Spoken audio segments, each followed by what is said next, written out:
எகிப்து, Tunisia, யமன் ஆகிய நாடுகளில் அரசுக்கு எதிராக நடக்கும் போராட்டங்களை ஊடகங்களில் பார்த்தும் படித்தும் வருகிறேன். இஸ்லாம் என்றால் ஜனநாயகம் என்கிறீர்கள். ஆனால் முஸ்லிம் நாடுகள் முழுவதும் மன்னராட்சிதானே நடைபெறுகிறது. ஏன் இந்த முரண்பாடு? உண்மையில் அங்கு நடப்பது என்ன? அன்புக்குரிய நேயர்களே, நம்ம தோழர் என்ன கேட்குறாருன்னா, தொலைக்காட்சியில் இப்போ நிகழ்ச்சிகள் வந்துக்கிட்டு இருக்கு. எகிப்திலே அரசுக்கு எதிராக ஒரு பெரிய போராட்டம் நடைபெற்று கொண்டிருக்கிறது. இதுவரை 150 பேர் உயிரிழந்திருக்கிறார்கள். இன்று செவ்வாய்க்கிழமை 10 லட்சம் மக்கள் அணிவகுக்க இருக்கிறார்கள். ஏற்கனவே துனிசியாவில் அரசுக்கு எதிராக ஒரு போராட்டம் நடைபெற்று அந்த நாட்டினுடைய ஆட்சியாளர் பென் அலி நாட்டை விட்டே ஓடிவிட்டார். இதனுடைய விளைவாக அல்ஜீரியா, யமன் பகுதிகளிலும் போராட்டங்கள் அரசுக்கு எதிராக கிளம்பிய வண்ணமாக இருக்கிறது. இந்த செய்திகளெல்லாம் படிக்கும்போது இவருக்கு என்ன சந்தேகம் வருதுன்னா, நம்ம நிகழ்ச்சிகளை அடிக்கடி பார்க்குறாரு இவர். இஸ்லாம்னா ஜனநாயகம் ஜனநாயகம் நாம் பேசிக்கொண்டே வருகிறோம். ஆனால் முஸ்லீம் நாடுகளை பார்த்தால் ஜனநாயகம் ஒன்றும் இருப்பதாக தெரியவில்லையே, அங்கே மக்களாட்சி ஒன்றும் மறந்திருப்பதாக தெரியவில்லையே, என்ன காரணம், ஏன் இந்த முரண்பாடு என்பது அவருக்கு ஒரு சந்தேகம், நியாயமான ஒரு சந்தேகம். அதை தெளிவாக்க வேண்டியது நம்முடைய பொறுப்பு.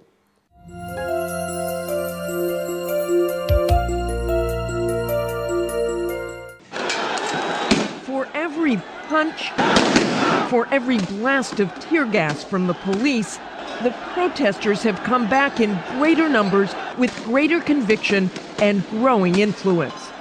The spark was lit in Tunisia, where the protests led to the ouster of that nation's authoritarian president. But now, just across the continent, Egypt is on fire. The tens of thousands of protesters are trying to bring down the man who has held power for 30 years, President Hosni Mubarak. They want better living conditions, but for the U.S., alarm bells are sounding. Talk about alarm bells. Thousands of protesters are looking to oust Yemen's president. If the Yemeni government falls, no one will be there to challenge the terrorists. So while protests may be cause for cheering in some places, in others, these scenes should make America very nervous. Martha Raddatz, ABC News, Washington. பொதுவாக இஸ்லாத்தை பற்றி நீங்கள் பார்க்கிற போது இஸ்லாம் எதையும் தத்துவமாக பேசுவதில்லை. புத்தகத்தில் மட்டும் எழுதி வைத்து விட்டு செல்கின்ற ஒரு தத்துவம் அல்ல அது. தத்துவத்திற்கு செயல் வடிவம் கொடுப்பதுதான் இஸ்லாத்தினுடைய நோக்கம். இப்போ நபிகள் நாயகத்திற்கு வந்த பிறகு அவர்கள் என்ன கொள்கைகளை போதித்தார்களோ அத்தனைக்கும் செயல் வடிவம் தந்தார்கள். ஜாதியை ஒழித்தார்கள். அது இன்று வரை இஸ்லாமிய சமுதாயத்தில் ஒழிக்கப்பட்ட நிலையில் தான் இருக்கிறது. மதுவை ஒழித்தார்கள். இன்றும் முஸ்லீம் சமுதாயத்தில் உலக அளவில் கூட மது குடிப்போர் எண்ணிக்கை மிக குறைவு. இஸ்லாத்தில் பெண்களுக்கு உயர் அந்தஸ்து அளிக்கப்பட்டது. சிசுக்கொலை, கருக்கொலை இவையெல்லாம் இன்றும் முஸ்லீம் சமுதாயத்தில் காணப்பட முடியாத ஒன்று. வரதட்சணை சாவுகளை பத்திரிகையில் உங்களால் படிக்க முடியாது. சொத்துரிமையை 14 நூற்றாண்டுகளாக முஸ்லீம் பெண்கள் அனுபவித்து வருகிறார்கள். விதவை திருமணம் என்பது முஸ்லீம் சமுதாயத்தில் சாதாரணமாக நடைபெறுகிற ஒன்று. முஸ்லீம் நாடுகளில் நள்ளிரவில் கூட பெண்கள் தன்னந்தனியாக நடமாடக்கூடிய ஒரு பாதுகாப்பான சூழ்நிலை இன்றைக்கு வரை உண்டு. வட்டியை இஸ்லாம் ஒழிக்க வேண்டும் என்று சொல்லியது, ஒழித்து காட்டியது. அதற்கு மாற்று பொருளாதாரத்தையும் உலகத்திற்கு கற்றுக் கொடுத்திருக்கிறது. ஆக எதை எடுத்துக்கொண்டாலும் அது செயலுடையத்தில் கொண்டு வருவதுதான் அதனுடைய முறை. அதுதான் ஒரு தத்துவத்திற்கு அழகும் கூட. ஆனால் இந்த அரசியலை பொறுத்தவரையில் ஒரு முழுமையான திருப்திவாத நிலை இருப்பதை நம்மாலே பார்க்க முடிகிறது. என்னவோ உண்மைதான். இஸ்லாம் ஜனநாயகத்தை பற்றித்தான் சொன்னது. நபிகள் நாயகம் இஸ்லாமிய பிரச்சாரத்தை ஆரம்பிப்பதற்கு முன்னர் அங்கே ஒரு குல ஆட்சி முறை இருந்தது. குலத்தலைவர்கள் தான் ஆட்சி புரிந்து வந்தார்கள். அரபு நாட்டை சுற்றி ரோம பாரசீக பேரரசுகள், பைசாந்திய பேரரசு மற்றும் பாரசீக பேரரசு மன்னர்கள் ஆட்சி புரிந்து கொண்டிருந்தார்கள். இந்த காலகட்டத்தில் தான் நபிகள் நாயகம் இஸ்லாத்தை அங்கே பிரச்சாரம் செய்ய ஆரம்பித்தார்கள். அவர்கள் சொல்லிய கருத்து, தலைவர்கள் ஆலோசனையின் அடிப்படையில் தான் தேர்ந்தெடுக்கப்பட வேண்டும். ஷூரா என்று சொல்லக்கூடிய ஆலோசனை. ஓ அம்ரஹும் ஷூரா பைனஹும் திருக்குரான் சொல்லியது. எதை செய்தாலும் ஆலோசனை செய்தால் முடிவெடுக்க வேண்டும். இன்றைய பாராளுமன்ற நிலைக்கு அது நெருக்கமானது. ஆட்சியாளர்களை தட்டி கேட்கிற உரிமை மக்களுக்கு உண்டு. நன்மையை ஏவி தீமையை விளக்குதல் மக்களுடைய பொறுப்பு. அறப்போரிலேயே சிறந்த அறப்போர் கொடுமையான ஆட்சியாளனுக்கு முன்னர் உண்மையை எடுத்துரைப்பதான் சிறந்த அறப்போர் என்று அவர்கள் சொன்னார்கள். இவற்றை தத்துவமாக சொல்லாமல் செய்தும் காட்டினார்கள். ஒரு மக்கள் தட்டி கேட்கின்ற, மக்கள் ஆலோசனை வழங்குகின்ற ஒரு ஆட்சியை அமைத்து காட்டினார்கள். அவருடைய காலத்திற்கு பின்னரும் அது தொடர்ந்தது. பின்னர் வந்த கலீஃபாக்கள் எல்லாம் அந்த முறையில்தான் தேர்ந்தெடுக்கப்பட்டார்கள்.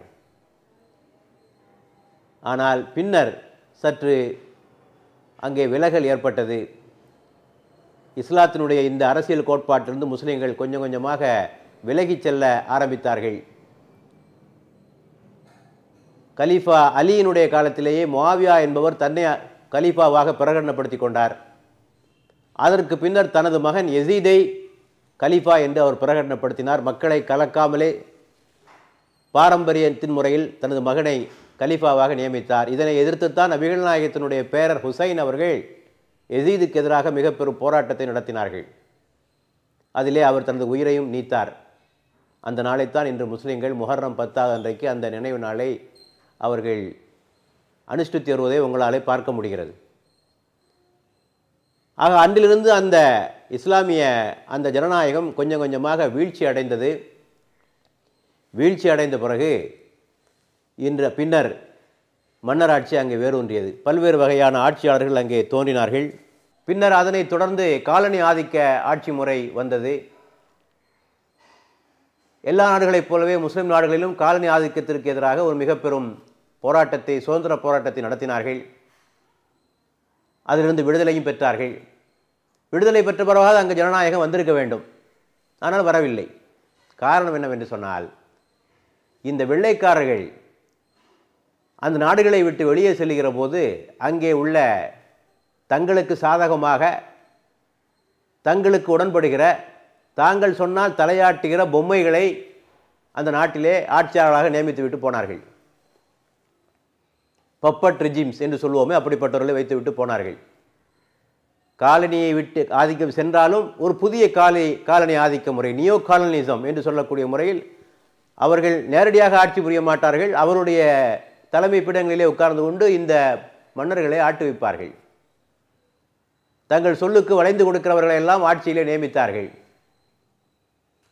இருவருக்கும் இடையே ஒப்பந்தம் என்னவென்று சொன்னால், நான் சர்வாதிகார ஆட்சி தான் நடத்துவேன்.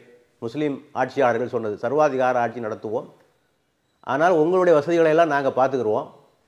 உங்கள் சாமான்லாம் அங்கே வந்து விற்கலாம், எது வேணாலும் நீங்கள் செஞ்சுக்கலாம். உங்களுடைய நலன்களை நாங்கள் கவனித்துக்கொள்வோம். எங்கள் ஆட்சியை பாதுகாக்க வேண்டியது உங்கள் பொறுப்பு. ஆக இவர்களுடைய ஆட்சியை அவர்கள் பாதுகாக்க வேண்டும், அந்த வெள்ளையர்களுடைய நலன்களை இவர்கள் பாதுகாக்க வேண்டும். ஆக இப்படிப்பட்ட ஒரு நிலையில்தான் அவர்கள் அந்த ஆட்சியை அமைத்து கொண்டார்கள். மக்களிடத்திலும் அரசியல் விழிப்புணர்வு அதிகமாக இல்லாதிருந்தது. ஆக இப்படித்தான் அந்த மன்னராட்சி முறை இன்றும் தொடர்ந்து கொண்டிருக்கிறது. என்ன நிலை இப்போது அங்கே இருக்கிறது என்று சொன்னால், 30 வருஷம் 40 வருஷம் ஒரே ஆள் தான் இருக்கார். இப்போ எனக்கு நினைவு தெரிஞ்ச நாளாக லிபியாவில் கத்தாபி தான் உட்கார்ந்துட்டு இருக்கிறார். அவர் தான் இருக்கார். எனக்கு வேறு பேரே தெரியல. லிபியான்னா அவர் பேர் தான் ஞாபகம் வருது. சிரியாவில் ஹாஃபிஸ் அல் ஆசாத் என்பவர் 30-40 வருஷம் ஆட்சி புரிந்தார். மக்களை எல்லாம் கொடுமைப்படுத்தினார். பதவியை விட்டு அவர் இறக்கிற போது மகனை ஆட்சியாளராக பஷார் அல் ஆசாத் என்பவர் இப்போ ஆட்சியாளராக உட்கார்ந்து கொண்டிருக்கிறார். எகிப்திலே ஃபாரூக் மன்னருடைய ஆட்சியை கவிழ்த்துவிட்டு ஜமால் அப்துல் நாசர் ஆட்சிக்கு வந்தார். அவரும் ஒரு கட்சி ஆட்சியைத்தான் நடத்தினார். அவருக்கு பிறகு அவருடைய கட்சியைச் சேர்ந்த அன்வர் அல் சதாத் வந்தார். அவர் இறந்த பிறகு ஹுஸ்னி முபாரக் 30 வருஷமாக அவர் தான் உட்கார்ந்துட்டு இருக்கிறாரு. ஆக ஒன்று ஒரு குடும்ப ஆட்சி அல்லது ஒரு கட்சி ஆட்சி. குறிப்பாக எண்ணெய் வள நாடுகளை நீங்கள் எடுத்துக்கொண்டால் அங்கெல்லாம் ஒரு குடும்பம், ஒரு பாரம்பரியம், கிங்டம், மொனார்க் என்று சொல்லுவோமே, அது நடந்து கொண்டிருக்கிறது. இந்த எண்ணெய் குறைஞ்ச நாடுகள்லாம் பூரா சர்வாதிகார எதேச்சாதிகார ஒரு கட்சி ஆட்சி. இப்போ சதாம் ஹுசைன் இருந்தார், அவருடைய கட்சி தான் பாத் பார்ட்டி, அந்த பார்ட்டி தான் பெரிய பார்ட்டி.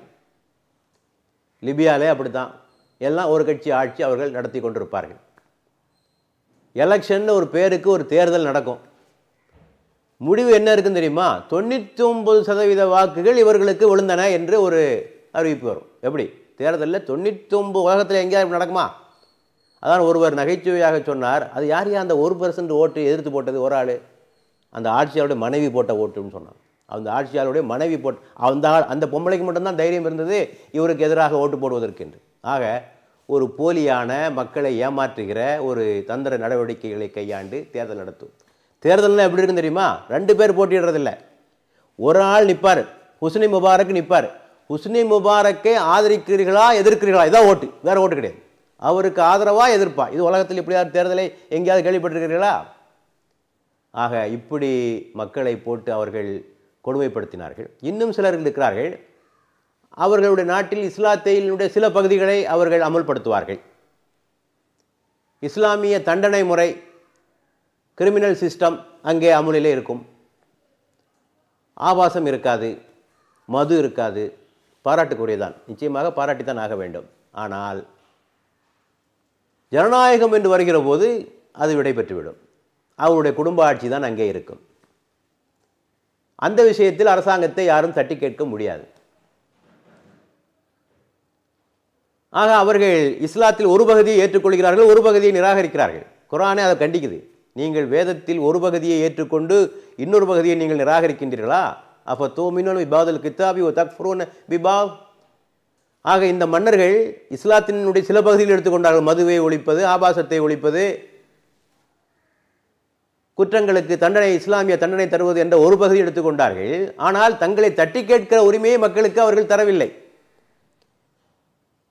ஜனநாயகத்தினுடைய 4 தூண்கள் என்று சொல்கிறார்களே, legislative, executive, judiciary and media, 4 தூண்கள்.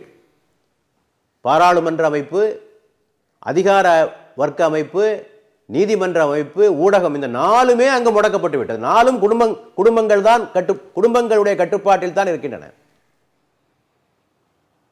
அல்லது ஒரு கட்சியினுடைய கட்டுப்பாட்டில் தான் இருக்கிறார். அவர்களை மீறி யாரும் ஒன்றும் செய்ய முடியாது என்ற நிலைக்கு மக்களை கொண்டு வந்து ஜனநாயகத்தை, இஸ்லாம் சொல்கின்ற ஜனநாயகத்தை ஒரு கேலிக்குரியதாக ஆக்கிவிட்டார்கள். நபிகள் நாயகமே ஆலோசனை பெற்றிருக்கிறார்கள் மக்களிடத்திலே, நபிகள் நாயகத்தையே மக்கள் கேள்வி கேட்டிருக்கிறார்கள், கலீஃபாக்களே மக்கள் கேள்வி கேட்டிருக்கிறார்கள். சாதாரண குடிமகன் தொழுகையிலே பள்ளிவாயில் என்று அவரிடத்திலே கேள்வி கேட்பான், நீங்கள் செய்வது சரியா என்று. வெள்ளிக்கிழமை மேடையிலே அவர் பிரசங்கம் செய்கிற போது, நான் கேட்கிற கேள்விக்கு பதில் சொல்லிவிட்டு உங்கள் பேச்சை தொடரலாம் என்று கலீஃபாவை பார்த்து சொல்லுகிற உரிமையே இஸ்லாம் அன்றே வழங்கியது 14 நூற்றாண்டுகளுக்கு முன்னர். ஆனால் இவர்கள் இஸ்லாத்தின் பெயரை சொல்லிக்கொண்டே எதுவுமே கேள்வி கேட்கக்கூடாது. எந்த அளவுக்குன்னா, பள்ளி வாயிலில் வெள்ளிக்கிழமை என்ன பிரசங்கம் செய்ய வேண்டும் என்பதை கூட அரசாங்கமே எழுதி கொடுக்கும். எழுதி கொடுத்தபடி பேசுகிறார்களா என்பதை அரசாங்கம் கண்காணிக்கும். ஆக ஒரு பள்ளிவாசல் மேடையிலே கூட ஒரு இமாம், ஒரு அறிஞர் தான் விரும்புவதை அங்கே பேச முடியாது. அதை கூட இவர்கள் தான் எழுதி கொடுப்பார்கள். ஆக இப்படி மக்களை போட்டு நெருக்கிறார்கள். இவர்களுக்கு உடந்தையாக இருந்தது மேலை நாட்டு வல்லரசுகளும் வெள்ளையர்களும் இவர்களுக்கு உதவியாக இருந்தது. இப்போது போராட்டம் நடந்து கொண்டிருக்கிறதே, இந்த எகிப்திற்கு ஆண்டுதோறும் $1.5 பில்லியன் அமெரிக்கா உதவியாக வழங்கி கொண்டிருக்கிறது. என்ன காரணம்? தாங்கள் சொல்கிறபடி கேட்கணும். அந்த பணம் பூரா இராணுவத்திற்கு செலவழிக்கப்படுகிறது. இராணுவ அதிகாரிகள் மிக உல்லாசமாக வாழ்கிறார்கள், செல்வந்தர்களாக வாழ்கிறார்கள். ஆகவே இராணுவத்தை கட்டுப்பாட்டுக்குள் வைத்துக் கொண்டால் எல்லாமே கட்டுப்பாட்டுக்குள் வந்துவிடும். ஆகவே பணத்தை தாராளமாக செலவழித்து தங்கள் நலன்களை காக்கிற ஒரு அரசாக வைத்துக் கொண்டார்கள். இப்போது கூட பாருங்க, இவ்வளவு பெரிய போராட்டம் வெடிச்சிருக்கு. இதற்கு பிறகும் எந்த சர்வாதிகாரிகளைத்தான் இந்த மன்னர்கள் ஆதரித்துக் கொண்டிருக்கிறார்கள். மக்களுடைய அபிலாஷைகளையும் ஆசைகளையும் இவர்கள் புரிந்து கொண்டதாக தெரியவில்லை. ஆனால் சொல்லுவதோ இஸ்லாத்தின் பெயரை. ஆகவே இதற்கெல்லாம் முடிவு கட்டக்கூடிய ஒரு காலம் இப்போது வந்துவிட்டது. ஒரு காலம் வந்துவிட்டது. இனி மக்கள் ஏமாற முடியாது. ஏனென்றால் இந்த ஆட்சியாளர்கள் மக்களை கொடுமைப்படுத்தினார்கள், சுதந்திரத்தை மறுத்தார்கள், வெளிநாட்டிலிருந்து முதலீடுகளை கொண்டு குவித்தார்கள், நாட்டிலே உள்ள சிலர் மட்டுமே பணத்தை செலுத்தார்கள், ஏழ்மை அதிகமாகியது, வரிகளை அதிகமாக விதித்தார்கள், பொருட்களுடைய விலை உயர்ந்தது. ஆக இப்படியாக ஒரு மிகப்பெரிய கொடுமை சூழ்நிலை அங்கே உருவானது. எவ்வளோ காலத்துக்கு தான் பொறுத்துக்கிட்டு இருப்பான்? 30 வருஷம் 40 வருஷம் அனுபவிச்சாச்சு போதாதா? இனிமேல் உயிரை இழந்தாலும் பரவாயில்லை என்று தெருவுக்கு வர ஆரம்பித்து விட்டார்கள். ஆகவே இனி இந்த மன்னராட்சிகளும் இந்த எதேச்சாதிகார ஒரு கட்சி ஒரு குடும்ப ஆட்சிகளும் ஒரு முடிவுக்கு வரும் என்று நாம் நம்புகிறோம். அதனை நோக்கி அந்த நாடுகள் சென்று வரக்கூடிய பாதையை நாம் பார்க்கிறோம். வல்லரசுகள் இனிமையாவது புரிந்து கொள்ள வேண்டும். நீங்கள் பேசுவது ஜனநாயகம், நீங்கள் பேசுவது மனித உரிமைகள். ஆனால் உலகத்திலே உள்ள அத்தனை சர்வாதிகாரிகளுக்கும் நீங்கள் தான் துணை போகிறீர்கள். அப்போது உங்கள் நாட்டுக்கு ஜனநாயகம் வேணும், வெளிநாடுகளுக்கெல்லாம் சர்வாதிகாரம் வேண்டும். இது இரட்டை நிலை அல்லவா, டபுள் ஸ்டாண்டர்ட் அல்லவா? ஜனநாயகத்தை பேச்சு பேசினால் உலகம் பூராவும் ஜனநாயகம் வளர வேண்டும் என்றவளா நீங்கள் பேசியிருக்க வேண்டும்.